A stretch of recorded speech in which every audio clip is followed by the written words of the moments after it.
I remember the photograph before I remember the metal. A small black and white print, edges softened by time. A young woman looking just past the camera, as if she'd heard a familiar voice. The picture had rested folded inside a flight jacket, for longer than I'd been alive, pressed flat by a leather glove that still kept its curve, as though the hand never quite let go. Tell me where you're listening from, and tap subscribe if you think every buried truth deserves daylight. I worked mornings at the museum because the light came through the high windows just right. It hit the aluminum skins and tired paint in a way that softened everything. Old warbirds and display cases looked less like relics and more like stories that could still step forward and speak.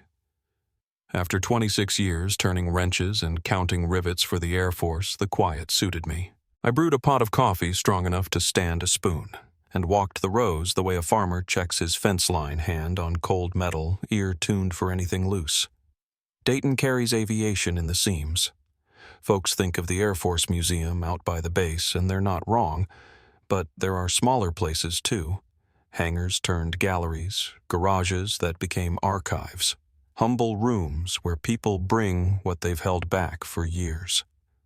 We saw a little of everything, logbooks written in pencil, a scarf that still held the faintest breath of fuel, a pair of goggles with dust like sugar along the strap.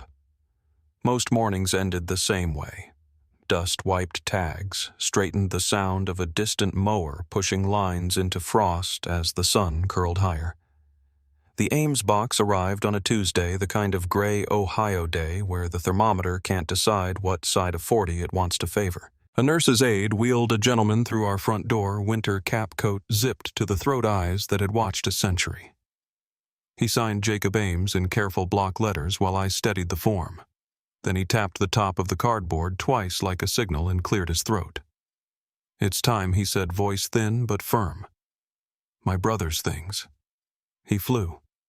He never came home. Maybe you'll know what to do with this." He didn't linger. "Some donors want to tour a handshake in front of a plane for the family album."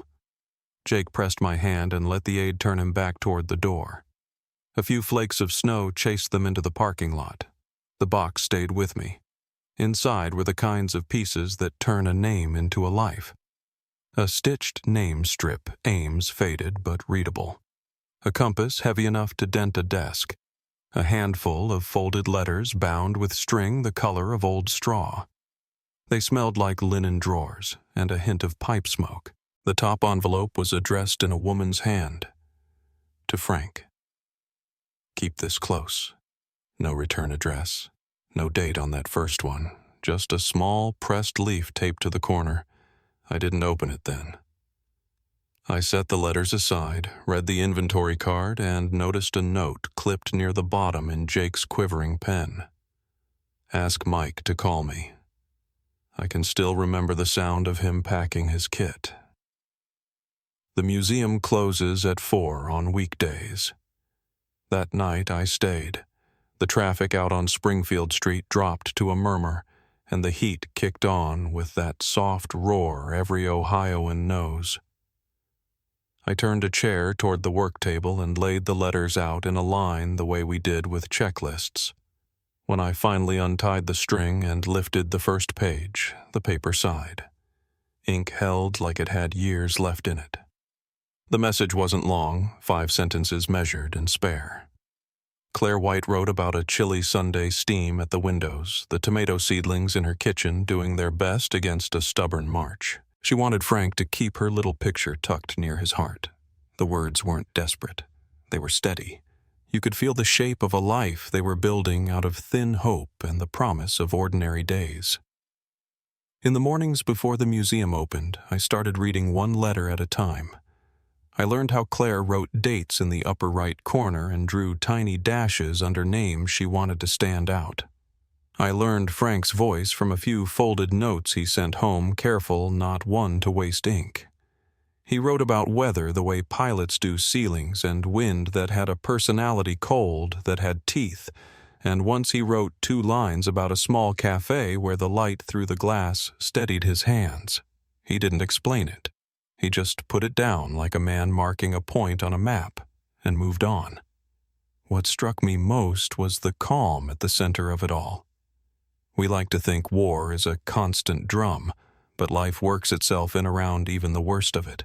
Claire wrote about the price of butter and the neighbor's radio breaking about her shift on the night ward, about a kid who left without his coat, and who she found sitting in the hall with a book pretending not to shiver.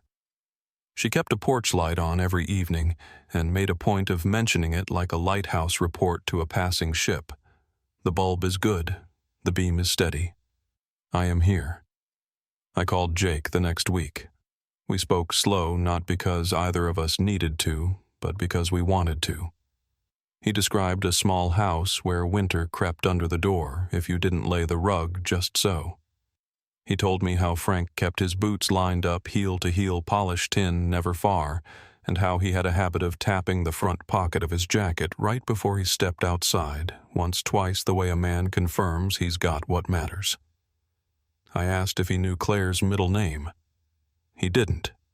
He remembered her laugh, though said it had a roundness to it, and he remembered the last time he saw his brother. He looked like a man making a grocery list, Jake said, a smile sounding in the words. Everything in order, except his eyes were tired in a way I'd never seen.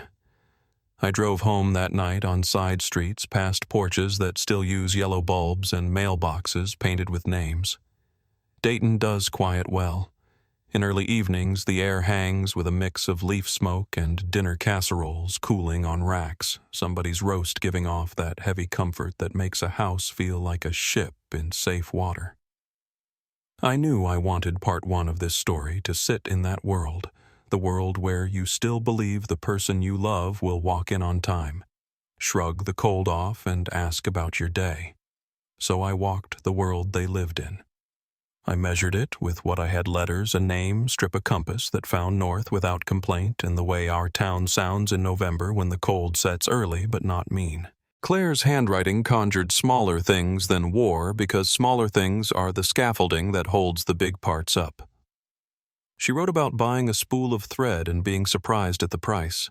She wrote about the doctor who tucked a blanket tighter around a sleeping patient. She wrote about a picture frame she'd left empty on purpose, saving it for the day Frank sent a photograph that felt like a place to rest your eyes.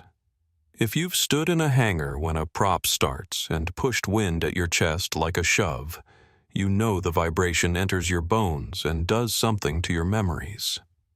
Reading those letters had the same effect. Here was a man who woke washed, tied his laces, and checked the same things in the same order. He wasn't looking to be remembered. He was trying to be reliable, show up, do the work, come home. The words weren't dramatic, but they were exact fuel-tallied gloves found a map folded twice, then tucked flat. He sounded like men I knew, crew dogs and pilots and line chiefs who wrote the world down to keep it from slipping. On my lunch break, I stepped outside to clear my head. The museum sits not far from the river, and in late fall you can hear geese long before you see them. The sky had that high, pale look it gets when the air's cold, but the sun wants to be helpful. I thought about Claire's porch light and the way a single 60-watt bulb can announce a house's position to anyone who knows what to look for. That's what the letters felt like: steady light, measured and unshowy, telling a man in the dark how to find his way to the door. Back inside, I opened a small leather case tucked under the letters. In it was a pocket map, edges crisp where most wear softens them. Someone frank, by the look of the pencil, had marked corrections in tight little slashes, the kind of notation you make when you're working against time. On the inside flap, a slip of paper had been pinned with a short metal tack. The pin had tarnished to a gentle brown. The paper had kept its courage. A single sentence written in a hand I'd already learned to trust. When you get back, we'll put the tomatoes out early this year. It was a simple promise, the kind people make because saying it out loud makes the future feel like a porch you can step onto and not fall through. Life before the break is always made of small rituals. The letters charted a world of them. On Sundays, Claire walked 2 miles to her mother's, then 2 miles back, letting the air move through her lungs like it could scrub worry clean. She counted her steps on the last block, always slower past the bakery where the front door stuck in the winter. Frank answered when he could, short, precise, apologizing for battery or weather or orders that kept him from saying more. He said he kept her picture tucked just above his heart and tapped it for luck like boys knock wood on porch rails when thunderstorms roll in. He asked her to keep the porch light on, and she did. The museum took on that rhythm. I'd open the doors, set the lights, and read one letter before visitors drifted in. Mornings I could hear the school bus brakes sigh at the corner. Afternoons delivery trucks rattled the dock, the driver always thumping the side of the trailer with an open palm out of habit. People came in, walked the polished concrete, and spoke softly, because that's what rooms full of memory make you do. Couples who had grown old together stood shoulder to shoulder and named things they recognized: the smell of dope on fabric, the weight of a Mae West, the way cold fuel stings your nose. They didn't know they were passing within a few feet of a box that held a life set in motion and then paused. I called Jake again to ask how he wanted me to handle the letters. Carefully, he said, and I told him that was the only way I knew. He asked if I'd seen the little brass tag in the bottom of the box. I hadn't. I pulled the cardboard flat and found it caught under a corner stamped with numbers and a faintly scratched FA near the edge. Jake didn't add much. He just breathed for a moment, and I could hear through the receiver a television playing somewhere far away at a volume set for older ears. My mother kept that tag in a teacup, he said, so it would clink when the house settled. She said it reminded her that metal doesn't disappear. It just waits. I wrote that down in my notebook. Metal doesn't disappear. It just waits. Not because it was poetic, but because it felt like a set of instructions how to handle memory, how to carry a name without squeezing it into something it never was. By the time the first serious cold blew in real Midwestern stuff that keeps itself at 28 degree feet all afternoon, the museum heat couldn't quite keep up, and our breath ghosted a little if we stood near the door. I added a second pot of coffee to the afternoon routine. Folks stayed longer, gripping paper cups to warm their hands. A man with a Korean War ball cap left a folded 5 at the donation stand and touched the fuselage of a trainer like he was checking an old friend for fever. I kept reading. The last letter in the stack before the break in the correspondence landed like a footstep on a hollow stair you thought was solid. Claire ended with a request so ordinary it felt like a prayer. Write me the minute you can. Tell me what the sky looks like where you are. I'll match it from my window and pretend we're under the same one. There was no drama in the ink, just trust doing its quiet daily work. Evenings when I locked up, I turned back to make sure the lights in the cases were low but not dark. In a place like ours, the line between preservation and forgetting is only about 2 notches on a dimmer. I stood with my hand on the switch longer than made sense. Outside, traffic thinned. A siren wove its way down a far street and disappeared. Somewhere a dog barked twice and then decided it was enough. I drove home along Kiowee and cut across to a block where porches still held cast-iron mail slots and broomcorn wreaths. Headlights slid past my windshield in measured pairs. Every other house had a lamp glowing at the front window, placed the way my grandmother used to do it just to make sure anyone walking by knew somebody was in here awake and waiting. I parked, sat with the engine ticking as it cooled and listened to the heater fan wind down. Over the roofs, the sky had that pale look again, starless but not empty. When I stepped onto my own porch, I stopped and turned back toward the street. I looked at the thin pool of light at the base of the lamppost and the way it didn't quite reach the curb. Some evenings, that gap feels like nothing. That night, it felt wider. I unlocked the door, set my keys in the tray, and stood in the kitchen for a long minute without turning on the overhead, letting the glow from the stove clock hold the room. I couldn't have told you why then. Now I can. The house was quiet. The phone sat face down on the table. The porch light burned steady, and I left it that way longer than usual, just a little longer, waiting for a set of headlights that should have turned the corner by now and didn't. On the next street over, an engine idled once and faded. I stood at the window, hand on the frame, watching the empty stretch of road the way you watch a door you expect to open. The porch light kept its small promise to the dark, and I let it burn just a few minutes more, listening for a phone that stayed still and a knock that never came. That night, I couldn't shake the sound of that empty road outside my window, the hum that never came. It wasn't anything dramatic, just a gap in the rhythm I'd come to rely on. The next morning, I went back to the museum earlier than usual. The place always feels different in the dark, the kind of quiet that makes you aware of your own breathing. The overhead lights buzzed to life one by one, flickering across rows of metal that looked more like ghosts than machines. I poured coffee into a paper cup and walked straight to the Ames box. Jake hadn't called again, and I hadn't asked him to. Some silences you don't press. I just sat there for a while, tracing the edge of that brass tag with my thumb. There was something about the way his mother had kept it metal in a teacup so it would make a sound when the house moved. I kept thinking about that. About how some part of her must have listened for years, hoping to hear something that would tell her the world hadn't finished taking. I spread the letters out again, careful not to disturb the order. The first few I'd already read, but I wanted to see if I'd missed anything.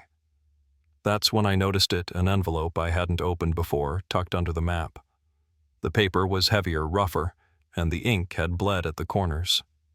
The postmark was from late March of '44, 3 days before the date on the military file that listed Frank as missing. Inside was a short note from him, shorter than the others. He thanked Claire for the photograph and promised he'd be careful on the next mission. At the bottom, in smaller letters, he'd written, "Tell your mother I'll bring back a story worth hearing." I don't know why, but that line sat heavy with me. Maybe because it was exactly what he didn't do. That afternoon, I reached out to a contact I'd made years back, a historian named Dr. Weber, who specialized in wartime aviation recoveries. He'd spent half his career tracing aircraft lost over Europe trying to match tail numbers to names. I told him about Jake's box, the name strip, the map, and the tag. When I mentioned the date, he grew quiet on the line. "You might be onto something," he said, his voice fading into static. There was a crash discovered near the Czech border, very isolated deep in the woods. The plane's markings fit the period. They found personal effects, a photo, some letters, but no one had ever connected them to a family. "Send me a scan of that tag." It took him less than a week to get back to me. I still remember the moment clearly, the phone lighting up on the table beside my lunch. "Mike," he said, "we ran the serial. It matches a Messerschmitt Bf 109. The pilot listed for that aircraft was an Oberleutnant Franz Ames. That's your man." I heard him pause, then add, "They found him last fall. After 75 years. He told me what they'd uncovered. Forestry workers clearing land had stumbled on a twisted section of fuselage buried under moss and roots. When the Czech recovery team arrived, they realized they were looking at a plane that had been swallowed whole by the forest. The insignia was still visible under the rust. Inside the cockpit were human remains, still strapped in. And in the pocket of a decayed jacket was a black and white photo of a woman with pinned curls. I didn't need to see it to know who she was. When I hung up, I just sat there, the sound of traffic moving slow outside the window. I thought about how Claire had kept that porch light burning through spring and summer long after the telegrams stopped coming. I imagined her setting that same picture on the mantel, never knowing it was already halfway around the world, pressed against his chest. I called Jake the next day. He answered on the third ring, his voice paper-thin. I told him what I'd learned, and for a moment I thought he hadn't heard me. Then he breathed out long and shaky. So he didn't run, he whispered. I knew he wouldn't. We talked for an hour. He asked questions that didn't have answers, why his brother's plane had been so far off course, what he'd seen in those final minutes, whether he'd suffered. I told him what I could, sticking to the facts. The investigators believed the engine had iced at altitude. Instruments failed. Radio cut out. He probably tried to glide down, maybe looking for a clearing, but the mountains in that region are nothing but teeth. They think he went in nose first, quick, almost clean. I didn't say it out loud, but I hoped it was true. That night I couldn't sleep. I went back to the museum and unlocked the door, the key turning loud in the quiet. The air smelled like old oil and cold dust. I pulled the tag from the case and set it under the desk lamp. The stamped numbers glowed soft and worn, the kind of metal that looks like it's been waiting to be recognized. For a moment I imagined the sound it must have made when the plane went down, the scream of wind, the sudden stillness, the forest folding back over him. Dr. Weber sent me a few photos the next morning, official ones from the recovery site. The wreck looked almost peaceful, half claimed by Earth. The canopy was shattered, the wing torn away, but the frame was intact. Nature had been gentle with it. I stared at one image longer than the rest, a gloved hand resting against the yoke still curved like it was holding on. I didn't realize I was gripping the edge of the table until my knuckles went white. The historian said he'd been carrying a small notebook, water-damaged but mostly legible. I didn't see the pages myself, but Weber read me the last entry. His voice was steady, almost reverent. Altitude unstable. Engine failing. No bearings. Alone. He hesitated, then continued. Tell her I flew as far as I could. That line hollowed me out. It was simple, not poetic, but it said everything. He wasn't trying to vanish. He was trying to keep a promise as long as physics allowed. When word of the discovery reached the German and Czech press, Jake started getting calls from journalists. Most he ignored. He said he didn't want the story turned into a headline. He just wanted his brother home. Arrangements were made to return the remains, and the Ministry of Defense handled it with surprising grace. They scheduled a small ceremony in Kassel, the hometown both men had once shared. I offered to accompany Jake, and he agreed. Traveling with a man nearly a century old changes the way you measure time. The flight over felt long and quiet. Jake slept most of the way, his hands folded neatly on his lap, a habit of old airmen. When we landed, the air was colder than I expected, sharp dry with that faint smell of pine that sticks to your coat. The recovery team met us at a small military hangar where a plain wooden casket sat draped in a flag that no longer belonged to any living nation. Still, the gesture mattered. Jake walked up to it, slow, his cane clicking on the concrete. He rested his hand on the wood and closed his eyes. "Welcome back, brother," he said softly. The ceremony itself was simple. A bugle played 3 volleys echoed off the hangar walls, and the silence that followed was the kind that changes shape as it moves through people. Claire was there too, older now. Silver hair pinned in the same style as the photo, standing with quiet poise. When the officer approached with a folded flag, he hesitated, unsure how to address her. Fiancée widow. She took it without correction, her hands steady. Afterward, we stood together by the casket. She reached into her coat and pulled out a small photograph, the same one they'd found in the wreck. Only this copy had lived its own life, creased, thumbed, but whole. She laid it beside the flag. "He didn't leave me," she said. "Not really."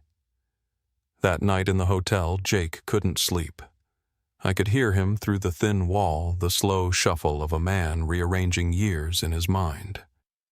The next morning he asked if I'd drive him to the forest before we flew home. It wasn't on the itinerary, but Weber made some calls, and by afternoon we were standing on a ridge that overlooked a sea of dark trees. The air was still heavy with the kind of silence that feels deliberate. The site itself was cordoned off with temporary fencing, a small plaque marking the coordinates. Jake stood at the edge for a long time. I didn't say anything. After a while he whispered, "I used to think the earth forgot. But maybe it just waits for the right season to remember." I looked out across the valley where the light caught on a patch of frost and thought about how many more names still lay beneath that canopy. Men whose families never got a call, never saw a photograph resurface. The forest had kept them patient and unjudging. When we flew back to Ohio, Jake slept through most of the flight again. I watched the clouds drift under us, thick and endless, and tried to imagine how they must have looked from the cockpit of a failing plane in 1944.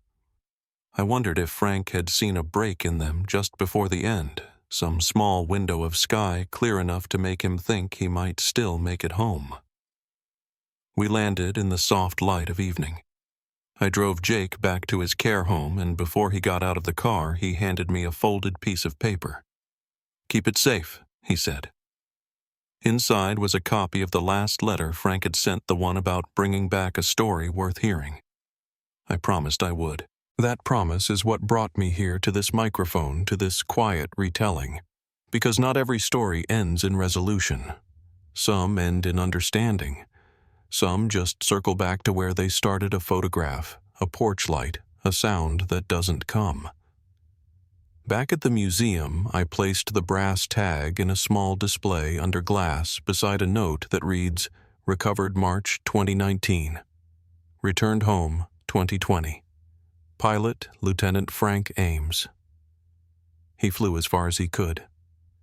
Some evenings, when the last visitor leaves and the lights settle into their soft hum, I find myself standing there longer than I mean to, staring at that piece of metal. The building creaks, and I think of the sound his mother once listened for, the small, steady clink of memory refusing to disappear. And even now, when the wind moves through the rafters just right, it almost sounds like wings. But the story doesn't end there. A few months later, Dr. Weber called again. There was something else. Something the team had found wedged in the soil beneath the cockpit floor. A second tag. Not metal this time, but leather, with initials that didn't match Frank's. It raised questions that neither of us could quite answer. That's where the next chapter begins. The second tag arrived in a padded envelope about the size of a paperback book. No note inside, just a short email from Dr. Weber earlier that morning, recovered from soil beneath the pilot's seat. Unrecorded item. Thought you should see it. The tag was stiff leather, worn soft around the edges, the stitching still visible on one side where it had once been attached to something, a glove maybe, or a satchel. The initials pressed into it weren't Frank's. They read HWK. Weber didn't know what to make of it, and neither did I. But I remember sitting there at my kitchen table, the morning light catching the edge of that old brown square, and feeling a kind of unease crawl up the back of my neck. After 75 years buried under a cockpit, something else was starting to speak. I called him later that day. Could it belong to another crewman, I asked. Weber said it shouldn't have. The BF-109 was a single-seat fighter, no room for anyone else, and the forensics report hadn't turned up another set of remains. Just one, Frank's. But the soil directly beneath the seat had yielded fragments of what looked like fabric straps, small bones, animal maybe, and that leather tag. The initials don't match anyone on the Luftwaffe roster, he said. Not even mechanics or ground staff. It's odd. Very odd. His tone wasn't alarmed, just curious in that academic way people get when something doesn't fit the record. But for me, it wasn't curiosity. It was that small, prickling sense that history wasn't finished with us yet. A few days later, I went back to the museum to pull up the service logs we'd digitized from the 1940s archives. Frank's last recorded flight number, his assigned aircraft, even the maintenance crew names all there. Nothing resembling HWK. The more I looked, the more that little patch of leather began to feel like a misplaced sentence in a finished book. It didn't belong. I sent Jake a photo, though I wasn't sure I should. He called that evening, voice thin and tired. That's not his, he said right away. He never carried anything with another man's name. He paused, then added softly, but I do remember him mentioning a new pilot once, someone passing through from another wing.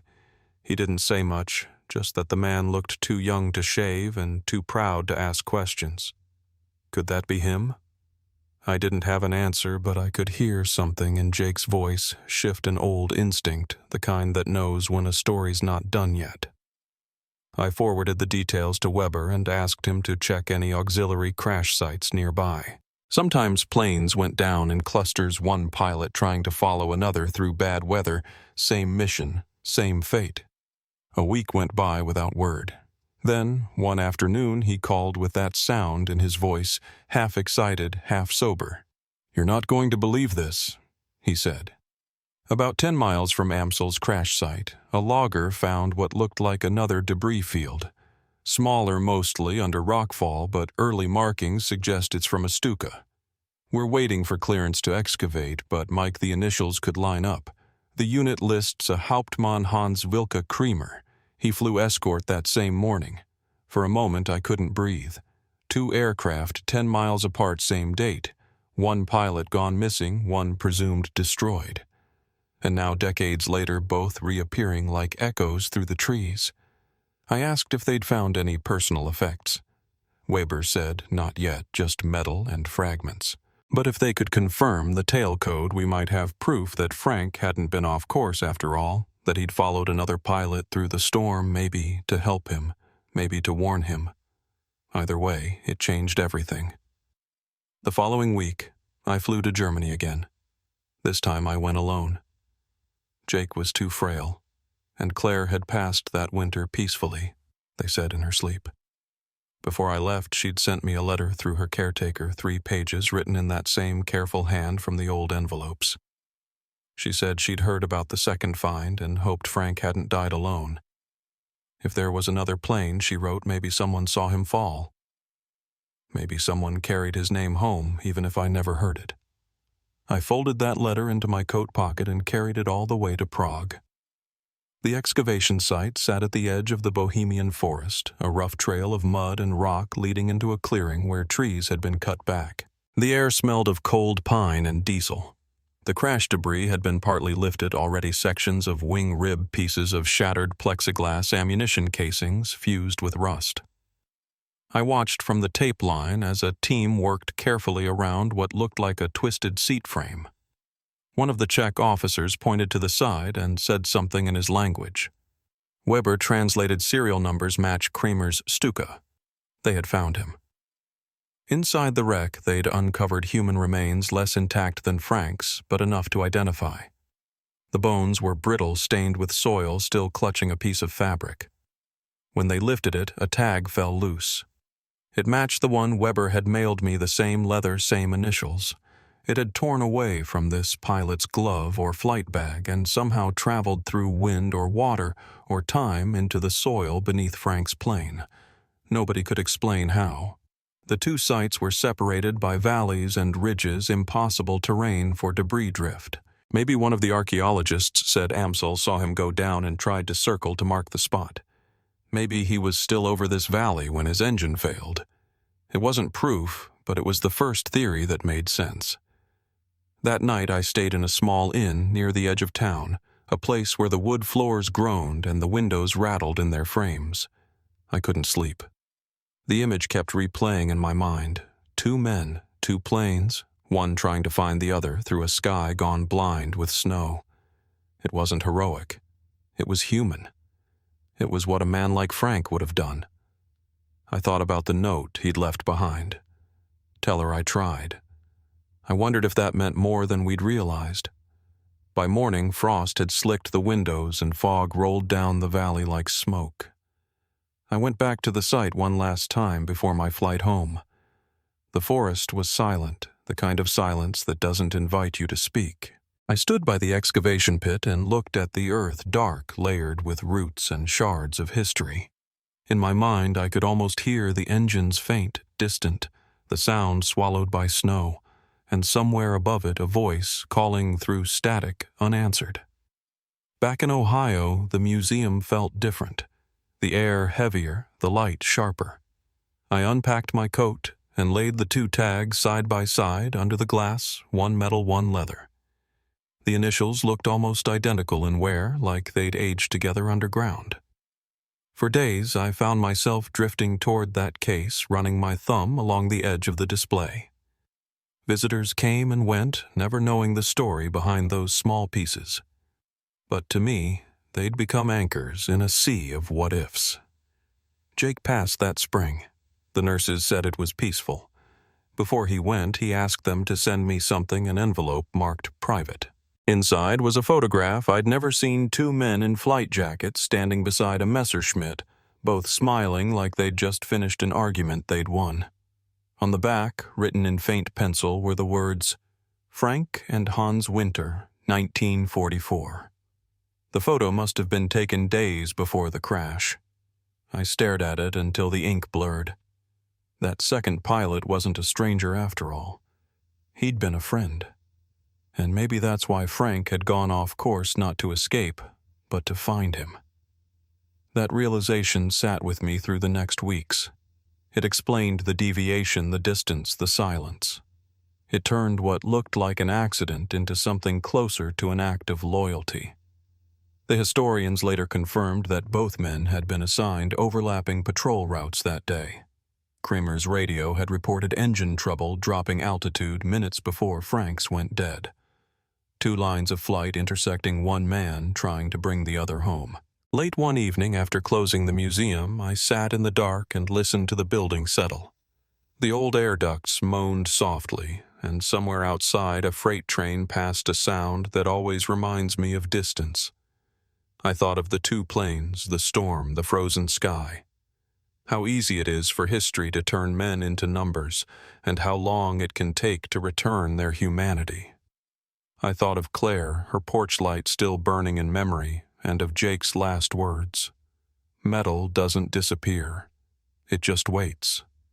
We'd found the metal. The rest, what lived inside it, was harder to hold. I sent Weber a message that night asking about final reports, but he replied with something I didn't expect. The Czech authorities had reopened an old file connected to that region, an unconfirmed radar contact from the same day, 1944, suggesting a third aircraft may have entered the area before both crashes. A ghost signature never traced. Could be nothing he wrote. Could be weather interference. But it's strange. The timestamp is within 5 minutes of Amsel's last transmission. I read that line twice, the screen's glow washing the room in blue. A third plane. Another presence in that storm. Maybe an enemy patrol. Maybe something else entirely. The answer was buried somewhere in those mountains in a forest that still held more stories than it had released. I sat back listening to the hum of the old fluorescent lights overhead and realized we weren't done yet. The sky had gone quiet in 1944, but it hadn't stopped talking. It was just waiting for someone to listen. The message about the third plane sat on my desk for 2 days before I answered it. It wasn't that I didn't care. It was that I did. Every new lead in that forest felt like pulling a thread on something older than I could fathom. The past didn't give up its dead easily, and I'd learned by now that every discovery came with a cost. I wrote back to Weber asking for coordinates records, anything that might explain that ghost signal. He sent me a scan of the radar log from 1944, a blurred chart with a single mark labeled unidentified. It was recorded at 14:22 hours, less than a minute before Frank's last transmission. Whatever that third plane was, it had been there close enough for its shadow to bleed into his story. I couldn't stop thinking about it.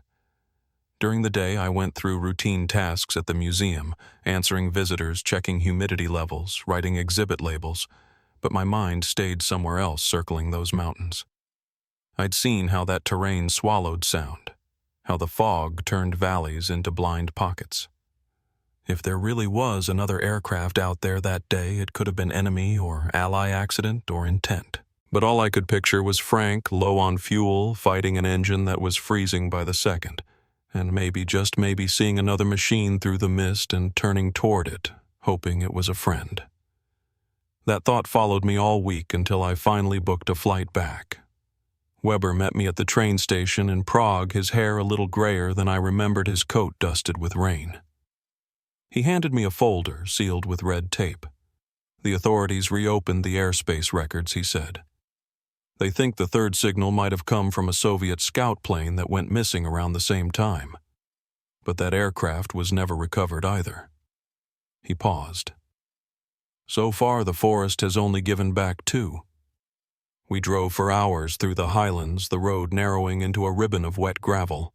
The wipers thudded a slow rhythm against the windshield, and I watched the countryside shift from farmland to forest trees, growing closer until they formed a wall of black pine. When we reached the valley, mist hung low, threading through the branches like smoke. The search team had set up a small base near a logging trail. I could hear the faint hum of generators and the soft clatter of metal tools against stone. The team leader, a woman named Aliska, greeted us quietly. Her jacket was streaked with mud, and her eyes looked like someone who hadn't slept much. "You'll want to see this," she said, leading us down the path. The new site sat on a slope barely wider than a 2-car garage. A patch of soil had caved in, revealing the edge of something buried, a rusted propeller hub half consumed by roots. It wasn't a fighter, not even close. The frame was heavier, thicker, like it belonged to a reconnaissance craft. Eliska explained they'd only uncovered a small section so far, but what they'd found inside was chilling. Along with the wreckage were fragments of uniform fabric that didn't match German or Czech military-issue olive drab, heavier weave. American. Weber and I exchanged a look. "Could be post-war," he said. Eliska shook her head. "Not likely. There's a date tag inside one of the panels, March 1944. The same month Frank vanished. The same storm." I stood there staring at that mangled shape under the tarp rain whispering through the trees, and it hit me how thin the line between these men really was. Enemy-ally, it didn't matter now. The sky had taken them all in the same cold breath. The investigation team hadn't released details to the press yet, but I could see where this was going. Frank's last mission had crossed paths not just with his friend's plane, but with a third one that shouldn't have been there. Whether it was enemy pursuit or blind coincidence, something had drawn them all into the same stretch of air, the same grave of clouds. Later that night, I sat in the makeshift field tent, going through the artifacts catalog. The smell of damp canvas and diesel mixed with the scent of pine sap seeping in from outside. They'd recovered a fragment of a map bag from the American wreck, still sealed with mud. Inside were the remnants of a navigation chart, water-stained but readable. I could just make out the hand-drawn flight path, an arc that ran directly over the area where both Frank and Hans had gone down. The notations on the margin were in English, storm front radio, weak, unknown signal. I traced the line with my finger until it stopped mid-air above the valley. It was almost midnight when Weber found me still sitting there. He pulled up a chair and poured 2 cups of coffee from a dented thermos. "You know," he said, "I used to think these stories ended when the last body was identified. But they don't. They just change shape." He handed me one of the cups. "What do you think happened out there?" I stared at the map for a long time. "I think they were all chasing each other," I said finally. "The American pilot picks up a faint signal, maybe an enemy patrol. Hans goes down first. Frank turns east, trying to reach him, his engine failing. The American plane circles to investigate, and the storm swallows them all." I took a sip of the coffee. It was bitter metallic, the kind that leaves a taste like old pennies. No villains. Just men trying to do their jobs in weather that didn't care who they were. The next morning, they lifted the main section of the wreck. It came out of the earth like a rib from a carcass coated in mud and moss. Stenciled faintly on the metal was a serial number starting with AF Air Force. The pilot's remains were minimal, mostly bone fragments and gear, but tucked into a pocket of the flight suit was something small and astonishing, a half-burned photograph of 2 men standing by a jeep, one American, one German. The German uniform was unmistakable. It was Hans. I felt the world tilt for a moment, like the air had been sucked out of the clearing. Weber held the photo up to the light, squinting through the smudges. "How the hell would an American pilot have this?" he whispered. Eliska suggested it might have been propaganda, a captured item. But something about it didn't fit. The men weren't posing like enemies. They were laughing, shoulders touching. Over the next few hours, as the sun broke weakly through the mist, we pieced together fragments of the puzzle. Military records later confirmed that small-scale ceasefire moments, unofficial truces had happened along certain border regions late in the war when communications collapsed. Pilots sometimes exchanged small tokens, even photos, as strange acts of mercy. Maybe Hans had crossed paths with this American before, and maybe that photograph was passed along friendship in a time that didn't allow it. Whatever it meant, it tied 3 men from opposing sides to the same storm, the same valley, the same silence that had held them for 75 years. That evening, when the dig closed for the day, I stayed behind. The forest was quiet again, shadows long across the clearing. I walked to where Frank's plane had once rested less than a mile away through the trees. The site was marked now by a single wooden cross and a small plaque bearing his name. The soil there had a strange stillness to it, like even the wind lowered its voice. I knelt down and brushed a bit of pine needle away from the plaque. I didn't say anything. There wasn't anything left to say. But I felt something then standing between those 2 crash sites, something I hadn't felt before.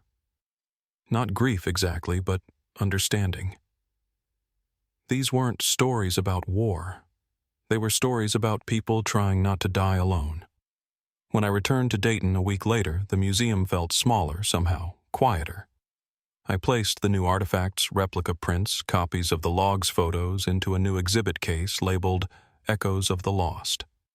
Visitors stopped longer at that display than any other. Some would whisper to each other, others just stand with their hands in their pockets reading the small cards. One man, an Air Force veteran in his 80s, came back 3 days in a row. The last time he pressed a small folded flag against the glass and said softly, "They always find their way home one way or another."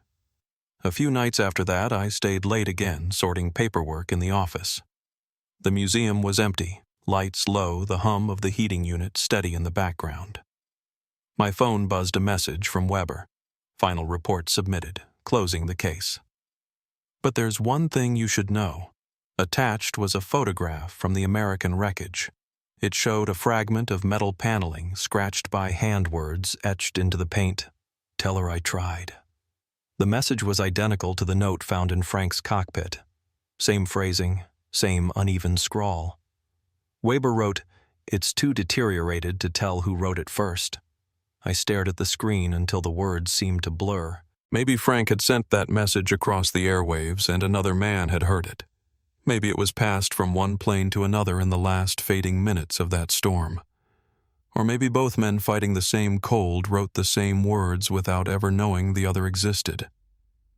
I turned off the desk lamp and sat in the half-dark listening to the hum of the building. The air felt heavy, like the world had exhaled and forgotten to draw another breath. For years, I'd thought this story was about one missing pilot, one quiet mystery. But now, with the evidence laid out in glass cases and photographs, I realized it was bigger than that. It was about 3 strangers caught in the same sky, each trying to keep a promise that the war itself had already broken. When I locked up for the night, the hallway lights flickered once and steadied. I paused at the exit, looking back through the glass at the display, the 2 tags, the photograph, and the map pinned side by side. Outside, the air was cold enough to sting.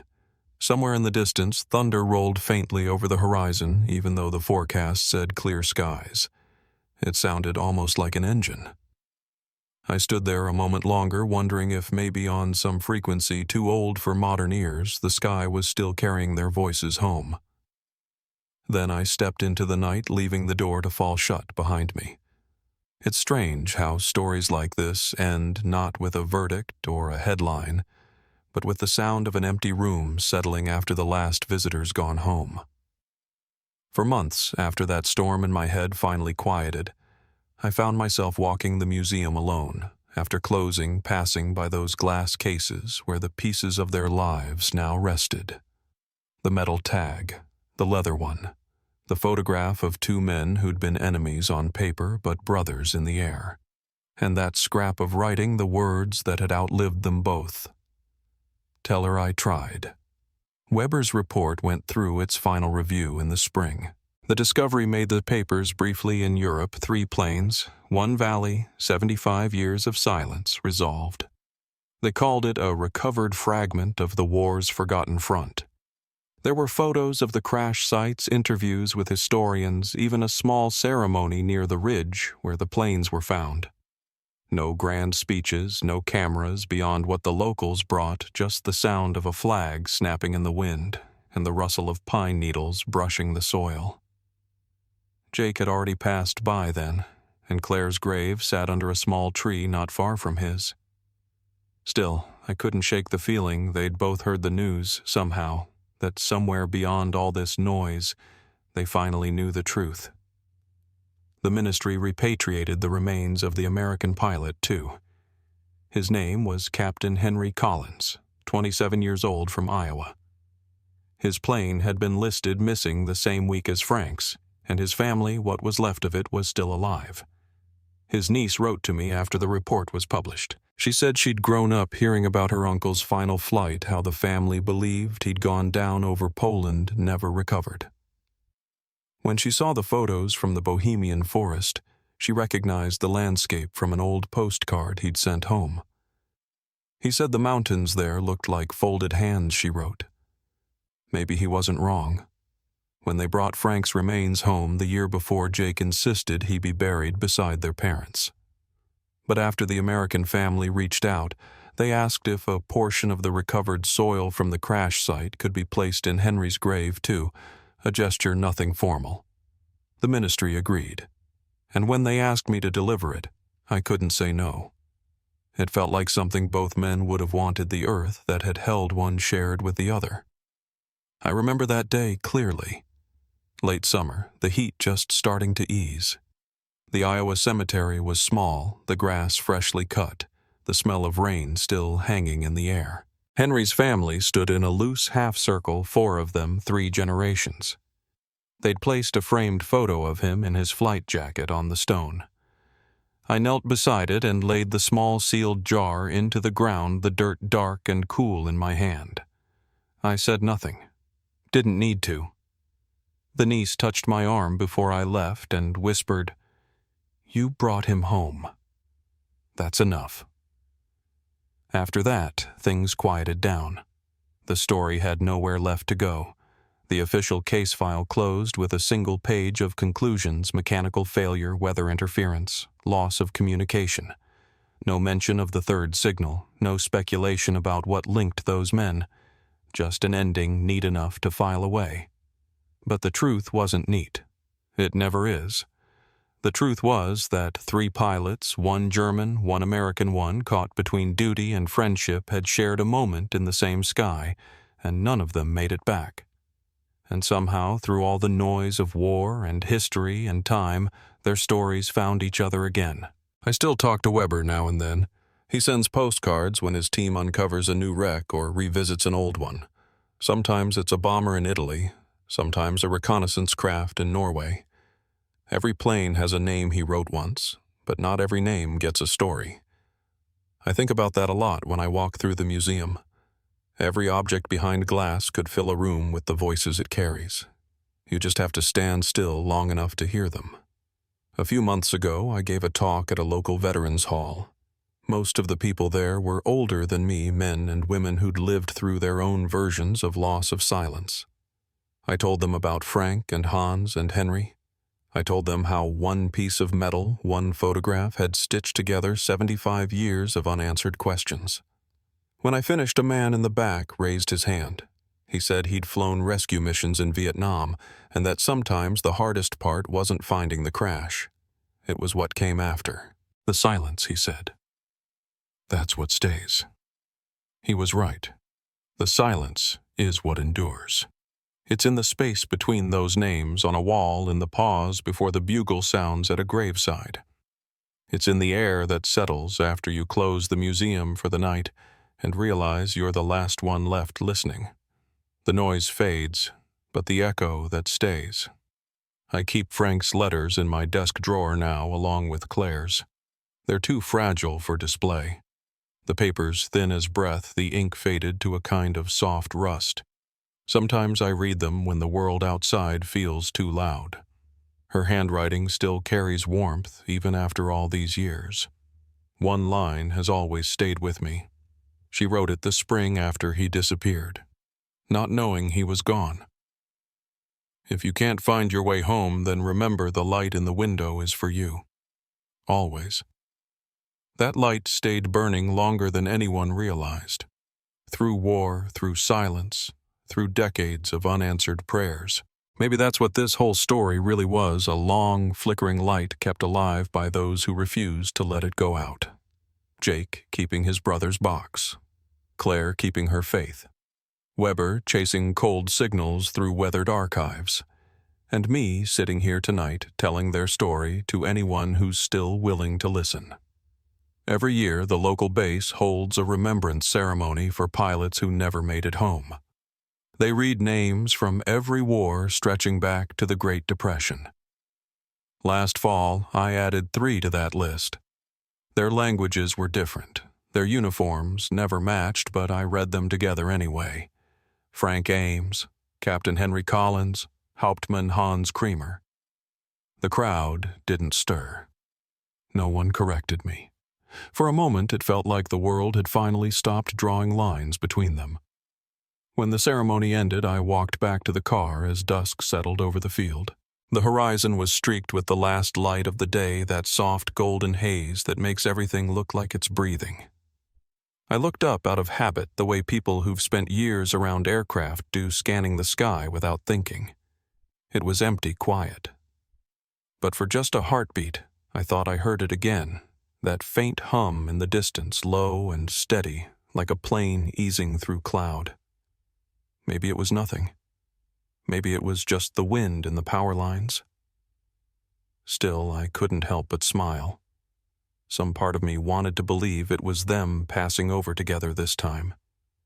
It's been years now since that first box landed on my desk, the one Jake handed me with shaking hands, and the simple words, "It's time." He was right. It was time for their names, for their truth, for that forest to finally give them back. I think about how many others are still waiting in silence. How many stories are buried under moss and soil waiting for someone to listen. I don't know if telling this one changes anything. Maybe it doesn't have to. Maybe it's enough that somewhere out there beyond the reach of radio and memory, 3 men who never met their peace in life are sharing it now. The storm behind them, the sky clear at last. If this story stayed with you, share it not for views, but so no one's name gets lost to the dark. And if you've ever walked through a quiet place and felt something lingering in the air, maybe that's just the world reminding us that some lights once lit never really go out.